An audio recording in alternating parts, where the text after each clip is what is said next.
अरे उज्जैन के 7 समाचार आपके सामने प्रस्तुत करें। हमारी अवंतिका पूरी है ना, अराजकता पूरी बन गई, पोल पूरी बन गई। और भी न जाने कितने कितने पूरी में तब्दील हो गई। यहाँ पर सब जगह है ना, पोल ही पोल, पोल ही पोल। और इतनी पोल है कि अब तो उनकी गिनती करना भी मुश्किल हो गया। ठीक है भैया, अब पोल पूरी में ही जियो। जिंदगी जीना है ना, तो उससे जंग तो लड़ना ही पड़ेगी। लड़ेंगे, कैसे भी तरीके से लड़ेंगे। चलिए ठीक है, अब आ जाइए, हम यहाँ पर बात करते हैं उज्जैन की धर्म पालिका की। यहाँ की उज्जैन की धर्म पालिका का चरित्र क्या है, कैसा है, ये सब किसी से छिपा नहीं है। मामला उजागर होते जा रहा है। जो ये साधु संत है ना, जो भगवा को शाल ओढ़ के अपने आप को साधु संत बताते हैं, इनका असली चेहरा क्या है जरा ये भी जान लीजिए कि ये क्या है वास्तव में। क्या ये साधु है या साधु के वेश में साथी डकैत है, अय्याश है, धोखेबाजे, गैंगबाजे। आज यहाँ पर अखाड़ा परिषद के अध्यक्ष का एक बयान आया कि वास्तव में यथार्थ साधु ही मान्य होंगे। अरे भैया, आपके यहाँ क्या है, आपकी पहचान क्या है? आप कैसे करोगे कि ये यथार्थ में साधु है? और उन्होंने जारी कर दिया कि अखाड़ा परिषद का एक तो परिचय पत्र होना जरूरी है और आधार कार्ड होना जरूरी है। चलिए, आपकी बात भी मान लेते हैं, परंतु आप कैसे परीक्षण करोगे? यहाँ तो जो देखो वो तो भगवा कपड़े पहन लेता है, भगवा शाल डाल लेता है, भगवा दुपट्टे लगा लेता है और संत बन जाता है, साधु बन जाता है। और उसके काले कारनामे कितने होते हैं, इसकी कौन जांच करेगा? वो साधु क्यों बना, इसकी कौन जांच करेगा? उसने घर बार छोड़ा, वो उसकी कौन जांच करेगा? कितने संत जिनकी औरतों के बारे में पिटा हुई, कौन जांच करेगा? कितने साधु संत हत्या करके बैठे हैं, ये कौन जांच करेगा? मामला तो बड़ा विचित्र है। और कितने साधु संतों के काले कारनामे हैं, ये भी पता होना चाहिए, इसकी भी कौन जांच करेगा? अरे साधु संतों की आड़ में कितने पूंजीपति और धन कुबेर और भू माफिया अपने उल्लू सीधा करना, इसकी कौन जांच करेगा? यानी कुल मिलाकर यहाँ पर ये जो भगवा धारियों का जो गैंग बन गया है ना, गिरोह बन गया है, वो गिरोह अपने आप में एक स्वदेशी आतंकी स्वरूप में। मैं इसलिए कह रहा हूँ स्वदेशी आतंकी कि आतंकी कौन होता है, आतंकवाद क्या होता है? जो सुव्यवस्थाओं को कुव्यवस्थाओं में बदले वो आतंकवाद होता है। और जो ऐसा कारनामा करता है ना, वो आतंकी होता है। अखाड़ा परिषद के अध्यक्ष भी जान ले, साधु संत भी जान ली। अब आइए शांति स्वरूपानंद का मामला देख लीजिए। क्या अखाड़ा परिषद के अध्यक्ष को पूरा उनका रिकॉर्ड पता है? नहीं है तो आज ही रिकॉर्ड पता करें कि वो साधु कैसे बने, उनके गेम में कितने लोग हैं, वे कितने भूमाफिया हैं, क्या क्या करते हैं, कितने भाजपा के नेता साधुओं की आड़ में क्या क्या कर रहे हैं, इसकी जरा जांच कीजिए। आप नहीं कर सकते, हम जानते हैं, नहीं कर सकते आप किसी भी कीमत पे। मामला तो बड़ा विचित्र हो गया। अखंड आश्रम किसने हड़पा, कैसे हड़पा, इसकी भी जांच कीजिए। और आप जो कह रहे हो ना कि सच्चे साधु बनेंगे, अरे अखाड़ों में तो धन लेकर महामंडलेश्वर बनाए जाते हैं, आचार बनाए जाते हैं, इसकी भी जांच कौन करेगा? शांति स्वरूपानंद महामंडलेश्वर कैसे बने, कितना मार दिया, इसकी जांच कौन करेगा? यानी बड़ी विचित्र स्थिति है।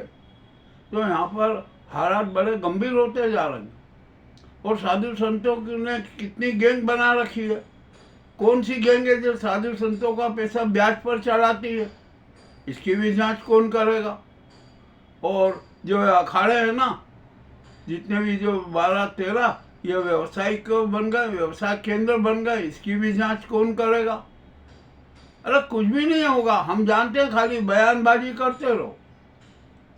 और अभी यहाँ बयान दे दिया कि अरे सिंहस्थ में क्षिप्रा के सदैव प्रवाहमान होते रहने के जल से स्नान करेंगे। अरे रविंद्रपुरी जी, जरा वहाँ क्षिप्रा का गोमुख जाके देख लो, वो चौक है, वहाँ से एक बूंद पानी नहीं टपक रहा है। क्षिप्रा आएगी कहाँ से?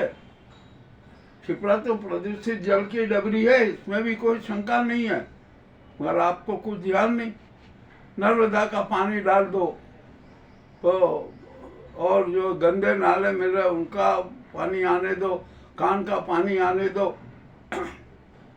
क्षिप्रा के नाम पर करोड़ों व्यय कर दिए, उनका क्या परिणाम आया, जरा इसकी भी तो जांच करो। आपकी हिम्मत की नहीं है, आप कुछ नहीं कर सकते। क्षिप्रा को प्रवाहमान करने के लिए क्षिप्रा विकास प्राधिकरण बनाना अनिवार्य है, जो गोमुख से लेकर क्षिप्रा के समर्पण तक की सारी व्यवस्था करे। परंतु ऐसा कुछ भी नहीं है, कहीं पर कुछ नहीं है। आप रामघाट से थोड़ा आगे चले आइए, शमशान घाट के यहाँ देख लीजिए क्षिप्रा की स्थिति। अरे आप सब बयानबाजी कर रहे हैं, बयानवी लोग हैं सब, और जनता को मूर्ख बना रहे हैं। मामला तो बड़ा गंभीर हो गया। देखिए आप है ना, हमारे हम जो बातें कह रहे हैं ना, इसका जरा सूक्ष्म से अध्ययन कीजिए, सत्य जानिए। आप भी सत्य नहीं जान सकेंगे, हम जानते हैं। मामला तो बड़ा विचित्र है। आपके यहाँ पर कितने साधु हैं जिनका रिकॉर्ड खराब है, कितने साधु हैं भूमाफिया हैं, कितने साधुओं का चरित्र खराब है, कितने साधु संतों ने कितनी महिलाओं के पेट फुलाए, ये भी जरा जांच कीजिए। अरे जांच कीजिए ना। और ये दिखावे का धर्म दान है ना, ये सब व्यर्थ है। आप तो संदेश दीजिए कि भैया ये हमारे चक्करों में मत पड़ो, ये जो दिखावे के दान और धर्म के चक्कर में मत पड़ो, आत्म दर्शन करो, आत्मचिंतन करो, और घर बैठे ही ईश्वर का स्मरण करो, ईश्वर की आराधना पूजा कर लो। और ये तुमने सच्चे मन से आत्मिक रूप से आत्मचिंतन किया ना, तो सत्य तुम्हारे सामने आ जाएगा। और सत्य तो ईश्वर है, यदि वो सामने आ जाए तो फिर बात है क्या? मर नहीं, हर आदमी अपने सत्य से डरता है, इसलिए वो आत्मचिंतन नहीं करता, क्योंकि उसका सारा राज खुल जाता है कि उसने कितने पाप किए, कितना प्रकार की धोखाधड़ी की है, कितनी चीटिंग की है, किस किस प्रकार से धन अर्जित किया, ये सब खुला हो जाता है। तो आदमी डरता क्या कि अरे नहीं नहीं, आत्मचिंतन नहीं करना, अपने को अपना सच नहीं जानना। आदमी से ही दूर हो गया। अब आप देखिए यहाँ आराधना स्थलों पे कौन अधिकार कर रहा है? ये संघ के जो चिंटू हैं ना, वे आराधना स्थलों पर अपना अधिकार जमा रहे हैं, कोई व्यवस्था के रूप में, कोई विशेष सहयोगी के रूप में, यानी किस किस रूप में आराधना स्थलों पर भी अधिकार किया जा रहा है संघ के द्वारा। करिए, आप उठाइए बात, ये नहीं उठा सकते। और जो संघी चेहरे ने तो है ना, भगवान तक को अपने नाक फांस में बांध लिया, उनको अपना बंधुआ मजदूर बना दिया, अपने हाथों की कठपुतली बना लिया, जैसे चाहते हैं वैसे न चाहते हैं। ये कीजिए ना, आप ये कीजिए, क्यों नहीं करते? करना पड़ेगा भैया। आप लाख आप साधु हैं, संत हैं, जो भी हैं। और एक बात और बता दूं कि इस देश में है ना, सच्चे साधु संतों का अकाल के, वे शोबाजी नहीं करते हैं जो सच्चे संत होते हैं। वे अपना यहाँ धरोहर नहीं बढ़ाते हैं, वे व्यापार नहीं करते हैं, वे अपने अखाड़ों को व्यवसाय केंद्र नहीं बनाते हैं। वे जो उनके जो भक्त, जो तथाकथित भक्त होते हैं ना, उनसे ठगी नहीं करते। देख लीजिए उत्तम स्वामी का प्रकरण। उत्तम स्वामी का जो कौन सा भक्त मंडल है, उसमें कितने सदस्य हैं और कौन कौन सदस्य हैं, और उनके कितने कितने कारनामे हैं, जरा इसका भी अध्ययन कर लीजिए। मगर आप नहीं कर सकते और ना करेंगे, ये भी हम जानते हैं। क्योंकि आपको तो है ना अपने अखाड़ों के लिए धन चाहिए, शासन की चाटुकारिता करना पड़ेगी। आप कीजिए चाटुकारिता, आप अपनी मर्जी से जो चाहे जैसे बयान दीजिए, बयान भी संत हो जाइए। मामला तो सब बड़ा गंभीर हो गया। अब यहाँ पर क्या किया जाए? यदि आपको नहीं हो ना तो हम आपको संतों का रिकॉर्ड देते कि यहाँ पर कौन संत कितने कितने गहरे पानी में। खोजिए आप, मगर आप भी नहीं खोजेंगे। यदि आप खोजने लगे तो आपके खिलाफ संत हो जाएंगे, बड़े बड़े हो जाएंगे। और एक अभी मंदाकिनी है जो साध्वी, जिसको आपने सबने निकाल दिया कि वो उत्तराखंड से यहाँ आ रही है, उसके भी बड़े गंभीर आरोप हैं। उसने तो यहाँ तक कह दिया कि यदि मैं उज्जैन आए तो मेरी हत्या हो सकती है। तो हत्या कौन करवाएगा? कौन सी गैंग है जो मंदाकिनी की हत्या करवा देगी? मामला बड़ा रोचक है, देख लीजिए आप। और उत्तम स्वामी का भी जरा रिकॉर्ड उठा के देख लीजिए, क्या क्या है क्या क्या नहीं है। मतलब आप कुछ भी नहीं देखेंगे। यहाँ पर अराजकता है, पेयजल संकट है, इतना पेयजल संकट है कि जिसकी कोई सीमा नहीं।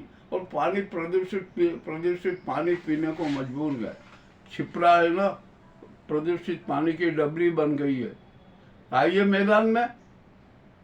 और यहाँ पर जल वायु ध्वनि प्रदूषण चरम पर है, उसके बारे में बोले उसको रोकने का कीजिए, मगर नहीं, कुछ नहीं करेंगे। सिर्फ बयानबाजी देना, दे दीजिए आप बयानबाजी जो भी कुछ है।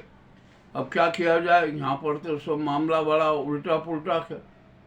और हमारे महाकाल राजा भी है ना, उन्होंने जो क्या इतनी पोल बना दी है, इतनी पोल बना दी है, और सबको आज़ादी दे दी है कि इस पोल में जो भी करना है करो, जितने काले कारनामा करना है करो। यहाँ पर चंदाखोरी देखो, जो जहाँ देखो जिधर देखो चंदा चंदा चंदा। अरे आखिरकार चंदा भी तो उद्योग बन गया, तो फिर इसको उद्योग की श्रेणी में डालो। भीख मांगना भी उद्योग होगा तो उसको भी उद्योग की श्रेणी में डालो। सब कुछ उल्टा पुल्टा हो रहा है। और यहाँ लोगों को भगवान के मंदिर में जाकर दर्शन करने तक का अनुशासन नहीं है, तो आप क्या करेंगे? कौन सा अध्यात्म हमारे यहाँ पर सफल होगा? जरा देख लीजिए, ये बहुत कड़वी कड़वी बातें मैं आपसे कह रहा हूँ। आप अखाड़ा परिषद के अध्यक्ष हैं ना, अब तो अखाड़ा परिषद भी 2 भागों में विभक्त है। देख लीजिए कौन से अखाड़े में क्या क्या नाटक हो रहे हैं, क्या क्या नहीं हो रहे। तो ये जो उज्जैन की कड़वी बातें थी ना, ये हमने आपके सामने प्रस्तुत की। और अब एक बात जो मैं 2 बात जरूर कहना चाहता हूँ। यदि क्षिप्रा को प्रवाहमान करना है और उज्जैन शहर को संकट से जल संकट से मुक्त कराना है, तो गंभीर डैम का दूसरा चरण पूरा कीजिए। नए डैम की कोई ज़रूरत नहीं है, युद्ध स्तर पर पूरा कीजिए।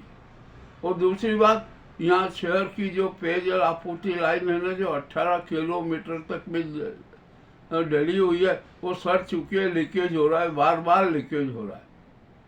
अभी जो सीवरेज का काम चला तो सती गेट से सराफे तक में जो काम चला रहा, तो वहाँ पाइप लाइन की स्थिति स्पष्ट हो गई।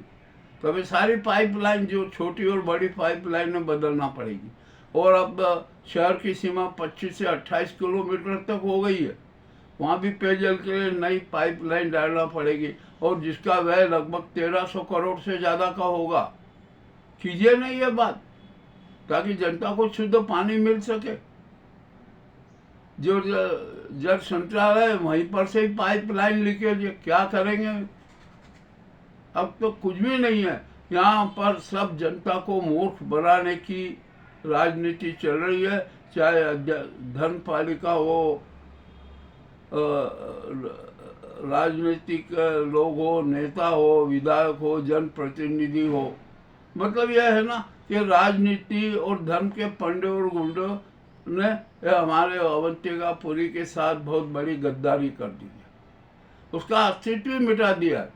और जो उसके अस्तित्व पर प्रहार करता है ना, वो कभी सुखी नहीं हो सकता। ठीक है ना?